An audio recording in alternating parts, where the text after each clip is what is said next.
Assalamualaikum warahmatullahi wabarakatuh. Sampurasun. Kembali lagi bersama saya Anggun Ramdhani dari kelas 5A SDN Saparako.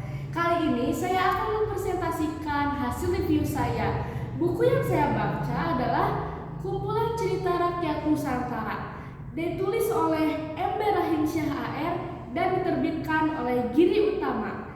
Jumlah halaman yang terdapat dalam buku ini adalah 128 halaman. Buku ini akan saya ubah menjadi dongeng berjudul Timun Emas. Dahulu di Jawa Tengah ada seorang janda sebatang kara yang sudah tua. Ia bertemu raksasa di hutan. Raksasa itu memberi biji mentimun kepada Mbok Rondo. Dari timun itu akan muncul anak perempuan. Jika anak itu sudah berusia 6 tahun, raksasa akan datang memakannya. Mbok Rondo segera pulang dan menanam benih itu di halaman belakang. 2 minggu kemudian, tanaman itu sudah berbuah. Di antara buah mentimun yang lain, ada sebuah mentimun yang sangat besar. Mentimun itu berwarna kekuningan. Jika tertimpa sinar matahari, warnanya akan berubah menjadi keemasan. Mbok Rondo memetik buah yang sangat besar itu. Mbok Rondo mengambil pisau lalu membelahnya dengan hati-hati. Ternyata di dalam mentimun itu ada seorang bayi yang sangat cantik. Mbok Rondo sangat gembira. Ia memberi nama bayi mungil itu Timun Emas. Hari, bulan, dan tahun pun berganti. Timun Emas tumbuh menjadi seorang gadis yang jelita. Mbok Rondo sangat menyayangi Timun Emas. Pada tahun ke-6 sebelum raksasa itu datang, suatu malam ketika Mbok Rondo sedang tidur, dalam mimpinya ia mendengar suara goib. "Hai Mbok Rondo, jika kau ingin anakmu selamat, datanglah bertemu ke seorang pertapa di Bukit Gandul." Esok harinya Mbok Rondo pergi ke Bukit Gandul.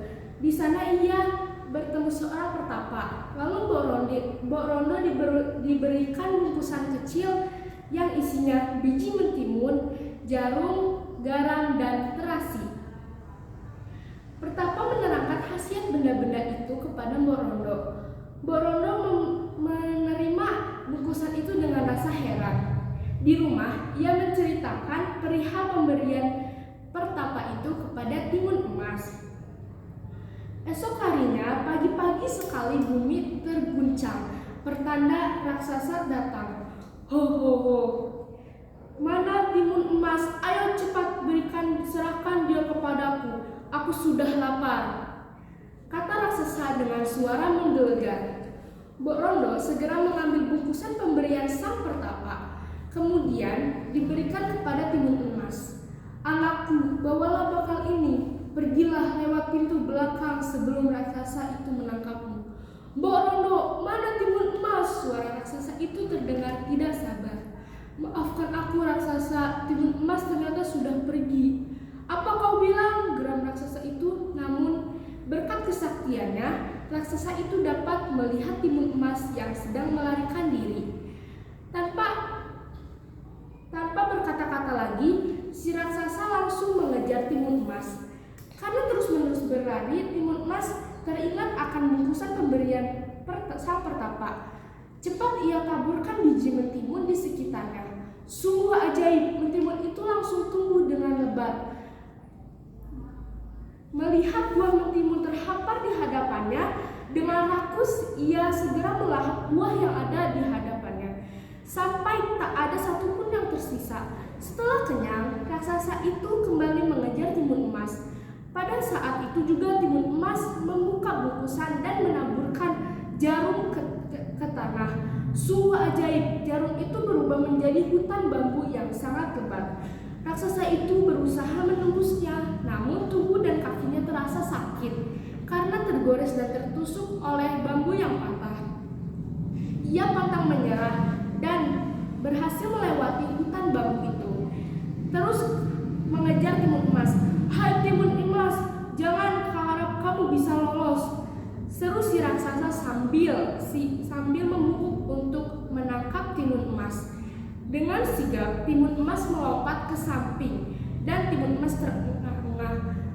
Keringat mulai membasahi tubuhnya. Ia ingat pada bungkusan pemberian sang pertapa yang tinggal 2. Isinya garam dan terasi. Ia segera membuka tali pengikat garam dan melemparkan garam itu ke arah si raksasa. Seketika, butiran garam itu berubah menjadi lautan. Raksasa itu sangat terkejut karena tiba-tiba tubuhnya tercebur ke dalam laut. Tapi berkat kesaktiannya, ia berhasil berenang ke tepi. Ia kembali mengejar timun emas. Timun emas semakin khawatir. Timun emas melemparkan bungkus terakhir. Terasi itu langsung dilemparkan ke arah si raksasa. Tiba-tiba saja terbentuklah lautan lumpur yang mendidih. Tubuhnya ditelan lautan lumpur. Dengan segala upaya, ia berusaha menyelamatkan diri. Ia meronta-ronta, tapi usahanya sia-sia. Tubuhnya pelan-pelan tenggelam ke dasar. Kini timun emas bisa bernafas lega karena selamat dari bahaya maut. Sekian presentasi dari saya. Mohon maaf bila ada kesalahan. Wassalamualaikum warahmatullahi wabarakatuh. Salam literasi.